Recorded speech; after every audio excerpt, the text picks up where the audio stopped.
Nuestro invitado ahora es Manuel Aijado Quintillán, es catedrático de Análisis Económico de la UNED, es investigador, entre otras cuestiones, en Europa y en la Unión Europea, sobre las que ha publicado artículos y varios libros. Precisamente del último trabajo publicado queremos hablar con él, Europa Imaginada, Cartografía e Identidad Continental, Tercera Fantasía Europea, de uno de sus capítulos en el que se revisan los mapas satírico-políticos europeos, trató la conferencia que dio el pasado 12 de abril en la Facultad de Ciencias Económicas y Empresariales con motivo de la celebración del Día de la Facultad dedicado este año 2013 a Europa. Buenos días, bienvenido Manuel Aijado. Buenos días. Pues hablamos de ese libro, que es una parte de una trilogía en la que usted lleva trabajando varios años. ¿Qué objetivo tiene este trabajo en particular y esa trilogía en la que está trabajando? Sí, todo parte de un gran libro de un historiador británico que publicó un libro en el año 57, se llamaba Idea Europea, pero que utilizaba también mapas y imágenes para, tratar de determinar un poco qué era la idea europea entonces. Entonces me pareció una hipótesis sugerente que, por otro lado, la literatura más moderna también se ha ocupado de hacer, y yo quería contrastar esa hipótesis. Y entonces, de ahí la trilogía, tanto la idea como la imagen como la cartografía. Básicamente es esto. Por tanto, se incluye dentro de lo que se llama estudios europeos. O sea, que el énfasis en Europa y no necesariamente en la cartografía, aunque también. Es decir, que es un libro con mapas, pero no un libro de mapas. Este volumen tercero, Manuel Aijado, como decías, se marca dentro de una trilogía. ¿Qué otros títulos va a llevar o qué otros trabajos va a llevar esta trilogía? Sería las imágenes de Europa, que serían imágenes directas, es decir, aquellas que se refieren a algún tema europeo. Fundamentalmente la mayoría son raptos de Europa, de los que se han ocupado pues multitud de artistas de todos los niveles de toda la historia, del siglo VII antes de Jesucristo hasta la actualidad. Se están haciendo ahora mismo el rapto de Europa fundamentalmente y otras imágenes, básicamente esto. Y luego la idea, pues buscar en los proyectos, planes, proposiciones acerca de Europa. Estos serían los dos volúmenes que aparecerán más tarde. En este trabajo en particular podemos decir que aporta una pequeña, además usted lo subraya en el libro, una pequeña historia de la cartografía europea. Háblenos de la importancia de las cartografías europeas y de los trabajos que se han hecho sobre esta materia. Hay muchos, pero en particular sobre la etapa que usted aborda en ese capítulo quinto, los mapas de los siglos XIX y XX, hay poco publicado. Sí, bueno, se repasan todos los periodos fundamentales, pues qué sé yo, Grecia, incluso la Edad Media cristiana, los portolanos, el Renacimiento, etcétera, etcétera, hasta la actualidad. Y sobre eso hay mucho. Lo que pasa es que el énfasis en Europa y en la creación de identidad y de Europa en particular no creo yo que haya mucho, y desde luego muchísimos menos en cuanto a los del capítulo 11, los mapas satíricos, en el que yo sepa no hay ni una sola monografía y solamente un artículo en francés de 10 páginas y otro en alemán. Nos vamos a detener, Manuel Aijado, si le parece, en esa Europa, en los mapas de los siglos XIX y XX. Cuando usted abordó el tema, cuando se encontró con esos mapas, ¿qué se encontró? ¿Qué le llamó más la atención? Bueno, yo supongo que cuando los encontré me pareció lo mismo que le parece ahora a la gente que está viendo el capítulo, que es que en primer lugar me produjo sorpresa, después asombro y en tercer lugar mucha admiración, de tal modo que, bueno, pues digamos que ese sí que en alguna medida sí que es mi capítulo favorito, aunque todos lo son. ¿Y hay algún mapa en particular o mapas que le parecen más interesantes? Sí, bueno, uno me costaría mucho, hombre, siempre se puede hacer, pero yo diría que hay grupos de mapas. Entonces yo destacaría los del francés Hadol en torno a 1870, la guerra de Sedan. Bueno, también en torno a la guerra de Crimea, hay tres mapas, tres versiones, belga, inglesa y alemana. Después los del grupo de Frederick Rose, y luego también los mapas japoneses y los mapas rusos al respecto, que son espectacularmente bellos. Sí, es una cuestión que usted también destaca, la belleza de los mapas.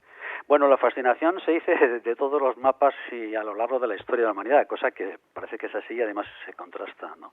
Y luego la belleza, incluso la BBC de Londres dedicó hace poco una serie de 3 o 4 capítulos, y uno de los cuales era sobre estos mapas que estamos hablando, en particular de un mapa de Frederick Rose, el Seriocomic Map de 1877, y lo llamaba así, The Beauty of Maps. Vamos a ver el fondo, el trasfondo, lo que usted analiza a partir de estas imágenes o de estos mapas.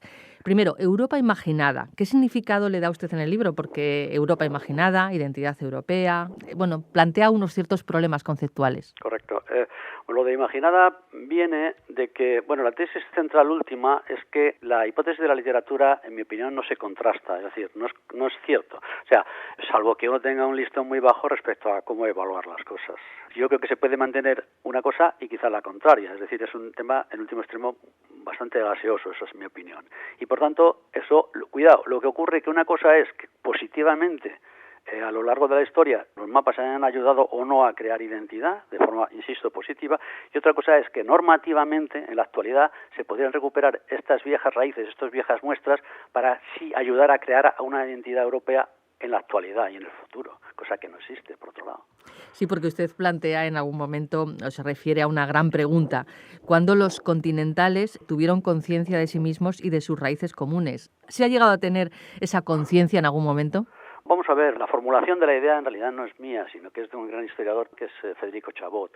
Pero bueno, que digamos que encapsulaba bien lo que es el núcleo de la cuestión.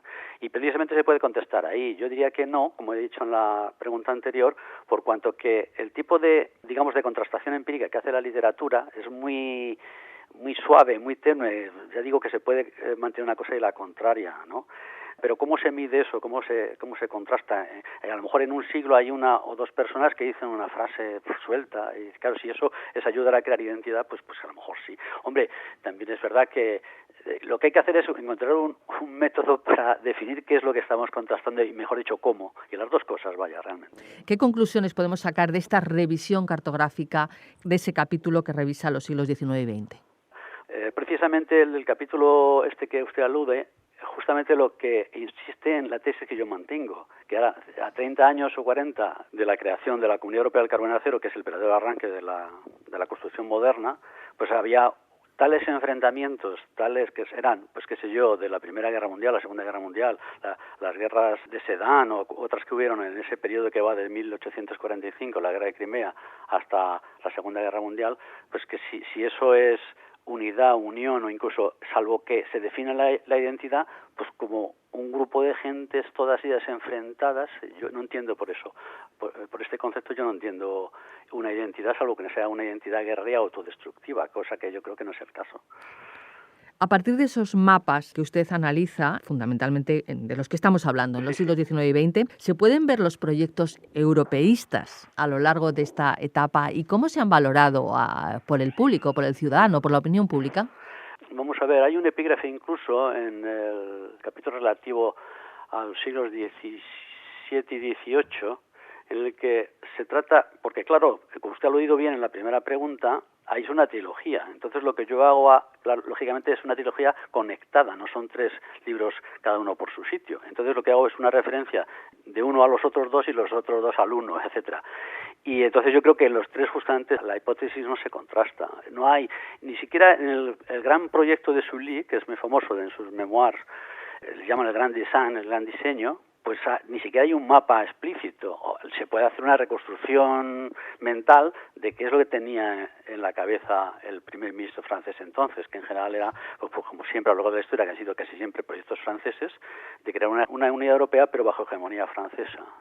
Bueno, no tenemos mucho más tiempo, pero sí que me gustaría que hablásemos en próximos programas, cuando tenga usted terminado o cerrado alguno de los otros 2 libros de esta trilogía, de estas cuestiones. Hoy simplemente darles las gracias ya, recomendar a los interesados que entren en nuestro canal, canaluned.com, y busquen Día de la Facultad de Ciencias Económicas y Empresariales, que ese día se celebró el pasado 12 de abril y que pueden ver entero y completo con la presentación de Manuel Aijado y los mapas que enseñó en esa conferencia en canaluned.com, teleactos, Día de la Facultad de Ciencias Económicas y Empresariales.